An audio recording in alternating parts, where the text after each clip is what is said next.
Mais uma vez estamos aqui para apresentar o programa Do Jeito do Jonas. Para você entrar em contato conosco, pelo e-mail jonasgrebe@ig.com.br, no Facebook, Facebook/Do Jeito do Jonas. Estamos no canal 7 do Sistema Itapema de televisão, com reprises no canal 8 e no canal 22. Estamos no canal 11 da NET, na TV Guarujá, sempre com apresentações às 9 da manhã, às 9 da noite, lá na TV Guarujá. E lá no canal 7, na Guaru TV, estamos às 21h20 e reprises no canal 8 e no canal 22. Muito bem, dito isso, quero apresentar aqui o meu convidado de hoje, que muito me honra, muito me orgulha a sua presença. Ele que é uma ilustre personalidade aqui da nossa cidade, na minha visão, na minha forma de ver, com respeito a todas as outras personalidades da educação da nossa cidade, na minha opinião, o principal educador aqui da nossa cidade, ele que é professor de raiz, ele que é professor por vocação e porque ama o que faz. Professor Luiz Paulo Neves Nunes, muito obrigado por ter me honrado com a sua presença mais uma vez. Jonas, eu que agradeço os elogios, muitos deles são mais pela amizade que por mérito, e é um prazer estar aqui de volta, falando um pouco desse tema que realmente é apaixonante e que é necessário, é fundamental para o desenvolvimento, não apenas da cidade, do nosso país e da melhoria no mundo, a educação. É isso aí. Antes de começar a bater um papo aqui com o professor Luiz Paulo, eu quero mandar um grande abraço para o Manuel, o Manuel dos Anjos, lá da MRA Imóveis. Um abração, Manuel.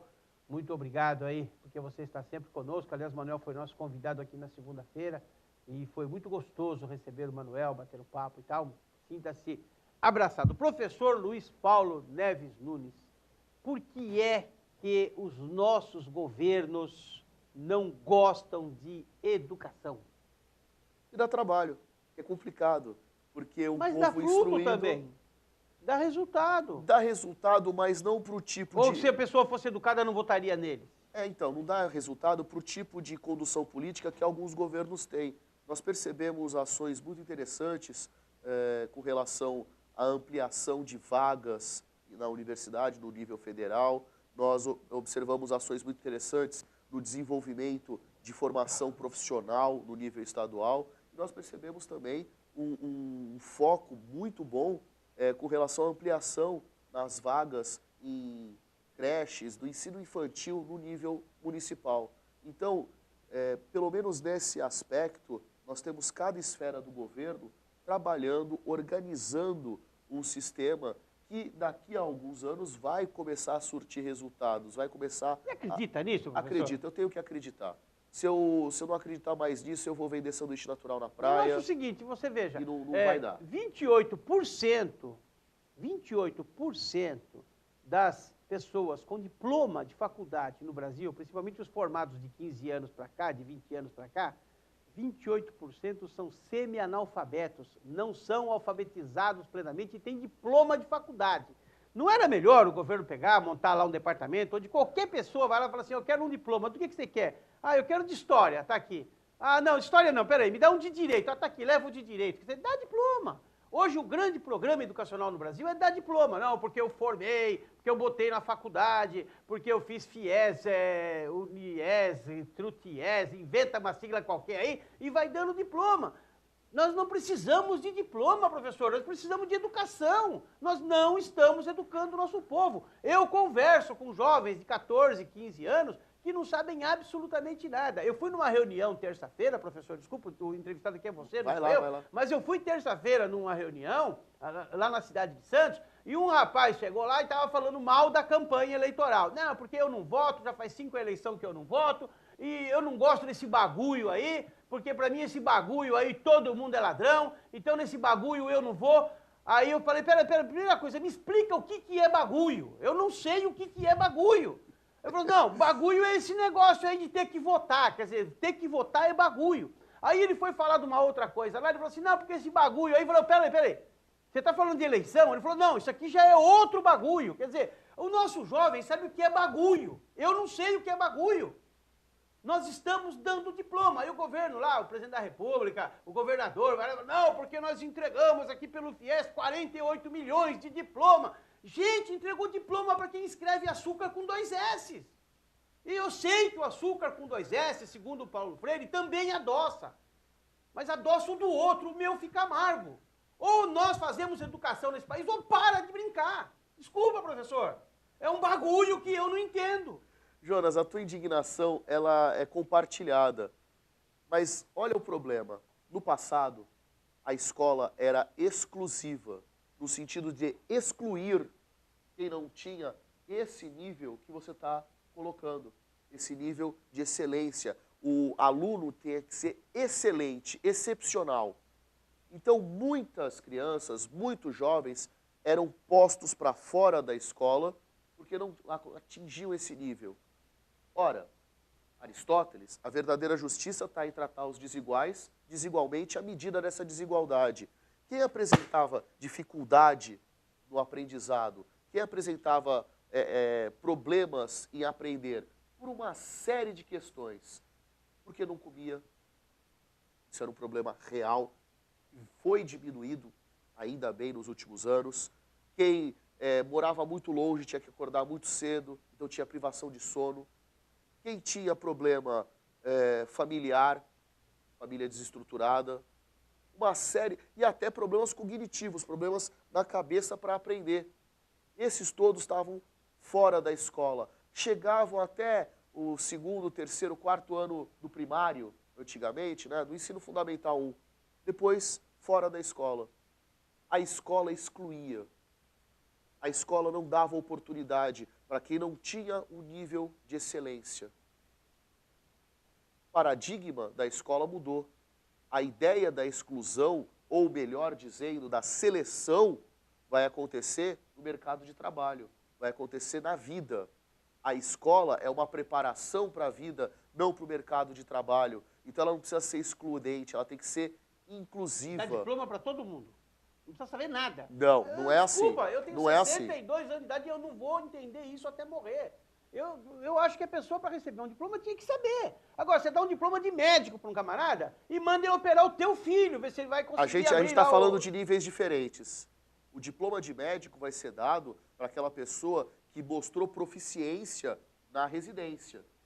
Se o cara não vai bem na residência, ele não consegue o diploma. Mas aí hoje você dá direito de trabalhar para gente que não consegue fazer exame de revalida porque não passa e você bota o cara na clínica para clinicar. Ou eu estou falando bobagem? Aí a gente já Acabaram até com revalida aí porque os caras vêm de fora, não sabem, não tem conhecimento que tem aqui uma enfermeira básica, vem com título de médico, não pode fazer exame porque não passa, e aí você me manda ele atender, fala, não, mas ele é bom porque ele apalpa. Né? Ah, esse médico é tão bom que ele fica palpando a pessoa. Ô, legal, joia, parabéns. O meu filho não vai clinicar, tá? Você está falando do problema que coloca dos mais médicos. Se a gente fosse se o cara é bom, faz o exame, cara. Se a gente fosse equiparar, passa no exame. O médico cubano, ele teria, muitos deles, a formação de paramédico aqui no Brasil. Então, realmente, tem esse problema da convalidação de títulos e tudo mais para poder ver o que é equivalente. Mas eu vou te dar um exemplo, de repente, extremo. Se você cursa um Master na Europa, tem o Acordo de Bolonha entre todas as universidades europeias, o equivalente aqui no Brasil não é mestre, é bacharel. Por quê? Porque o nível de excelência, o nível de exigência lá na Europa... E de excelência também. Mas para esse Master, tá, na Europa, não é o mesmo aqui. O nosso mestre formado aqui, e o nível de exigência aqui pela CAPES, pelo Ministério da Educação, é elevadíssimo nesse quesito, faz com que qualquer mestre formado aqui no Brasil possa dar aula de cátedra em qualquer universidade europeia. Você sabia disso? Sim. Então, essa situação de exigência em diferentes níveis da educação fez com que a escola, que era exclusiva, passasse a ser inclusiva. E esse dar o diploma para uma criança que não aprende... Você é a favor, você apoia você apoia, essa palavra idiota. Você entende que é racional se fazer a progressão continuada? Chegou no final do ano, passa de ano, não sabe nada, mas não tem importância. Vambora. A progressão continuada, ela é, em tese, muito boa, porque você avalia um ciclo. O problema é que a segunda parte da progressão continuada não foi aplicada em quase nenhum lugar. Eu acho que 2 ou 3 cidades do Brasil conseguiram fazer isso. eu tenho um ciclo de 2 anos, então o primeiro e o segundo do primário, o terceiro e o quarto do primário, eu tenho avaliações no final de cada ciclo. Só que nesse período de 2 anos que o aluno está sendo avaliado e que ele não repete no primeiro ano, ele só poderia repetir no segundo, eu não tenho reforço escolar, à medida do necessário. Quando se fala em escola em tempo integral, isso seria quase que um ato contínuo à implantação da progressão continuada. Então, a escola é em tempo integral. O professor fica de manhã com as aulas e à tarde os alunos desenvolvem atividades culturais, desenvolvem atividades esportivas e reforço escolar. Tá, mas necessário. como é hoje? Como é hoje? Você tem 4 horas Como é hoje de aula? é falido. 4 horas de aula dia? Como é hoje o sistema é falido. Quantas horas são hoje o período 5 de aula? horas. 5 horas. 5 horas. Tá, quantas horas dessas 5 são efetivamente dentro de sala de aula? Contando que tem entrada e saída de professor, que tem período de recreação, que tem pessoa que pede para sair da sala, para ir ao banheiro, para fazer qualquer outra coisa, que tem, enfim. Qual é o período efetivamente de aula? Tem uma contagem de uns 4 anos, se eu não me engano foi a Fundação Vitor Tivita que fez essa medição, de um período de 50 minutos de aula, você tem efetivamente 22 minutos de aula. 22 minutos. E são quantas aulas dia? Depende da rede. Tem rede que são 6 aulas, tem rede que são 5 aulas. Então vamos falar em 2 horas de aula efetivamente. Dia? Dia. 2 horas de aula dia. Não dá para aprender nada. Não, mas aí também é uma situação da organização da escola. Infelizmente, a gente não consegue colocar, pela estrutura que as escolas têm no Brasil, a gente não consegue colocar a sala ambiente. Eu sou um defensor ferrenho da sala ambiente. O que é sala ambiente? O professor de uma disciplina, ele fica numa sala e quem muda de sala são os alunos. Porque ali, naquela sala, pode acontecer pode parecer uma bobagem, mas o termo não é bem esse, uma decoração. Você pode ter a preparação do ambiente da sala de aula para aquela disciplina. Então, no caso, se você tem um projetor, um data show, você consegue ter sempre as aulas que você vai ministrar aqui, ou os vídeos, ali já preparados. Você não precisa levar o equipamento, aí liga todo o equipamento. Se você tem aula de língua portuguesa, a sala ambiente de língua portuguesa tem os pronomes, tem os verbos, enfim, o ambiente estruturado para o ensino e facilitar o aprendizado, ele se constrói na sala ambiente. É claro que você também precisa de material para isso. Não basta apenas você dar a chave da sala para um professor e falar, se vira. O professor precisa ter os materiais necessários para construir esse ambiente. Esse sistema calvinista de giz, lousa, professor, apagador, carteira, aluno, está falido? Isso tem 4 séculos e meio. Então, não é porque o sistema é velho que ele não vai ser eficiente. O que acontece é o professor não ser estimulado, ser até recriminado por tentar fazer algumas coisas diferentes. Práticas pedagógicas diferentes são possíveis no espaço escolar.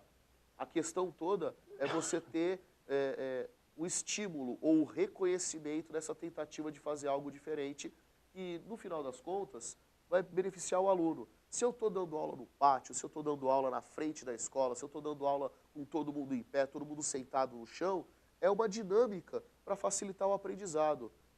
Tá bom. Professor Luiz Paulo Neves Nunes.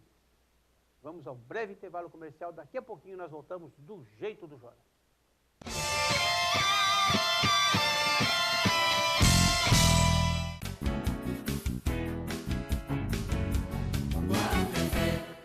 MRA Imóveis e Seguros. Vende, aluga, administra financiamentos de imóveis e automóveis, consultoria de seguros em geral, corretores de imóveis e seguros credenciados. Você precisa conhecer, você precisa visitar a MRA Imóveis e Seguros, lá na rua Antenor Pimentel, 942.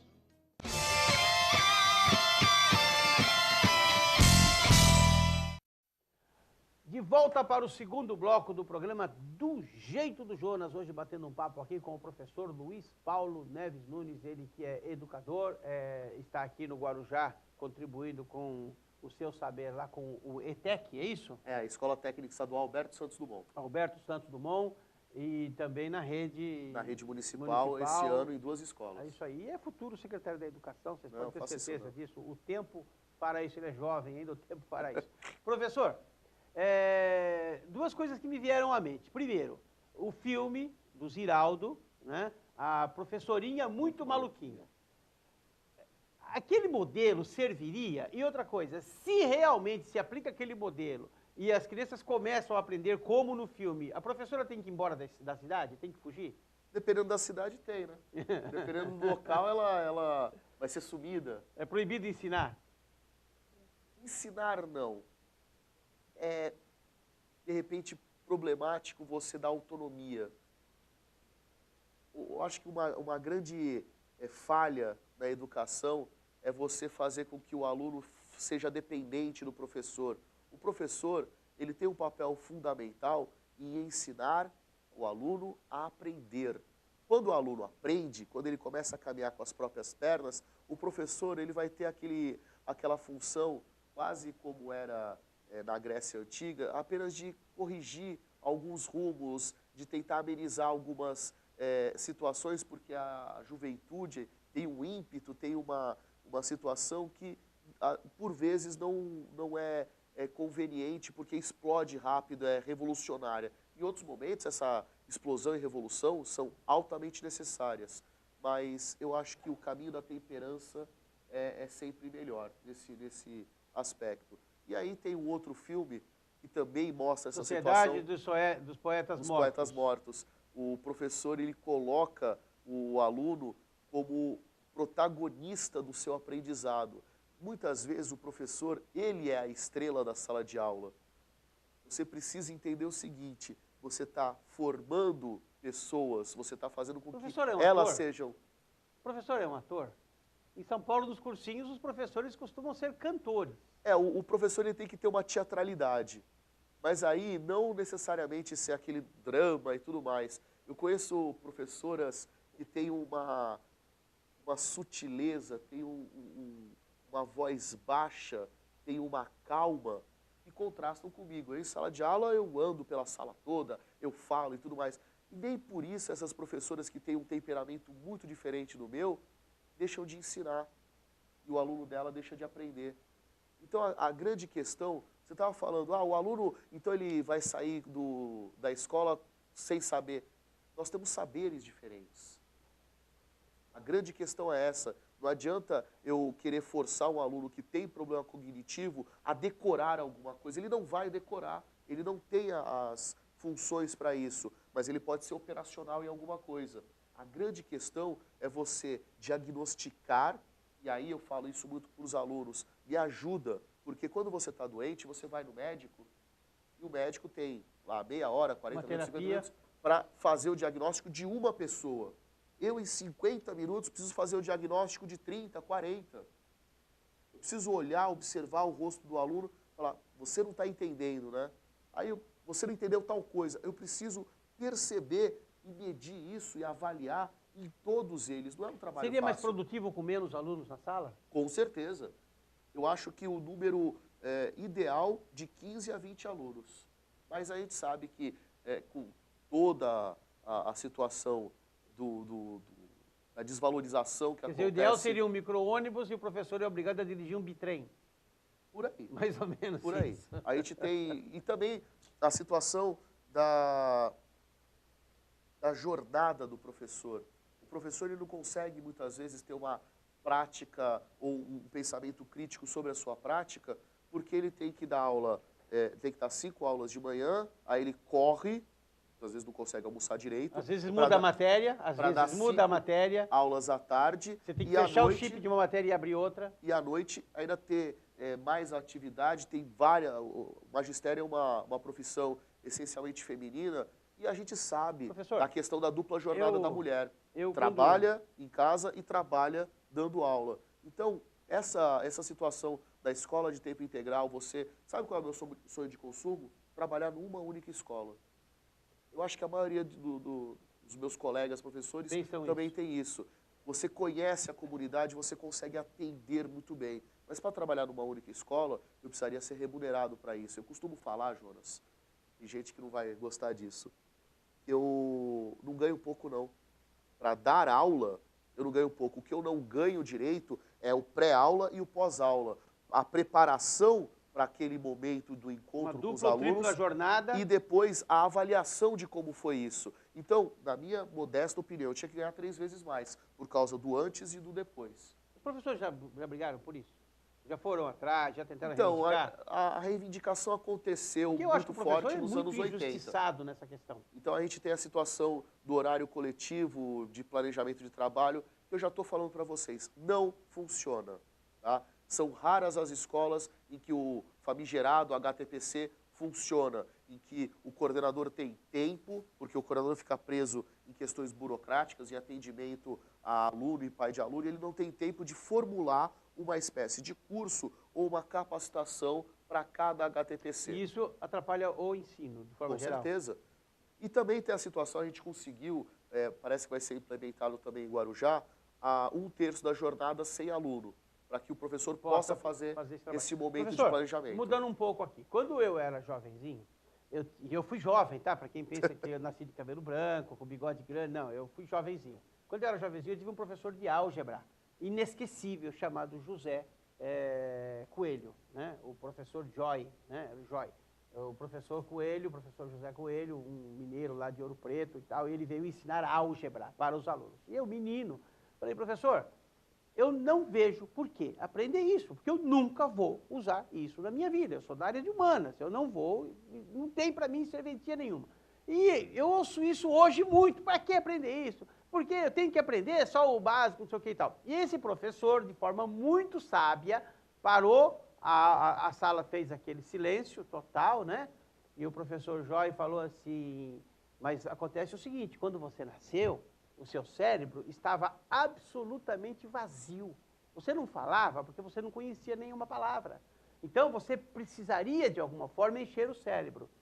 E você só vai fazer isso aprendendo a pensar. Você pode nunca usar a álgebra na sua vida, mas com a álgebra que você vai aprender aqui, você vai ter mais um espaçozinho do seu grande cérebro, que você usa 3, 4, 5% do seu cérebro. Você vai ter mais um pedacinho sendo usado, você vai aprender a pensar, e isso vai te ensinar a caminhar aonde você precisar caminhar, que não será a matemática nem a álgebra, mas você terá a mente ocupada, mais um pedaço da mente ocupada, que vai te facilitar em tudo que você fosse fazer, ok? O que eu vejo hoje é que as pessoas não têm vontade e não sentem necessidade de aprender, não a álgebra. O mais comezinho do português, por exemplo, o mais comezinho das 4 operações, as crianças, os jovens hoje não sabem somar, dividir, multiplicar. Eu tinha 6, 7 anos de idade, eu sabia que 6 vezes 6 era 36. Sabe? Eu sabia todas as tabuadas de cor. A mãe chegava e falava assim, quanto que é 7 vezes 9? A gente tinha que falar 63, senão a mãe brigava. Ela vai estudar. Então, a gente aprendia, né? Se quem descobriu o Brasil foi Cabral ou não foi Cabral, não é problema meu. Mas eu aprendi que quem descobriu o Brasil foi Pedro Álvares Cabral. E ele trouxe com ele o Pero Vaz Caminha, que fez uma carta pedindo emprego para o cunhado. Certo? Quer dizer, já era nepotista. Professor, me ajuda aí, professor.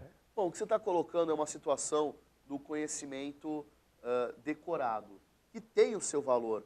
Você não é decorado, professor, é você aprender a usar o cérebro. Não, mas no caso da tabuada, você decora os resultados daquelas tabuadas, enfim, para poder ter um pensamento mais rápido com relação a outras operações da matemática, quando a matemática fica mais complexa. Ou pensamento mais rápido em todos os segmentos, porque quando você aprende a pensar, você consegue dar respostas rápidas. Sim, a situação é essa. Eu não posso chegar na frente de um juiz no tribunal e falar, meritíssimo, me dá 2 minutos que eu vou pensar numa resposta. Ou eu respondo na hora, ou o meu cliente foi pro balababau.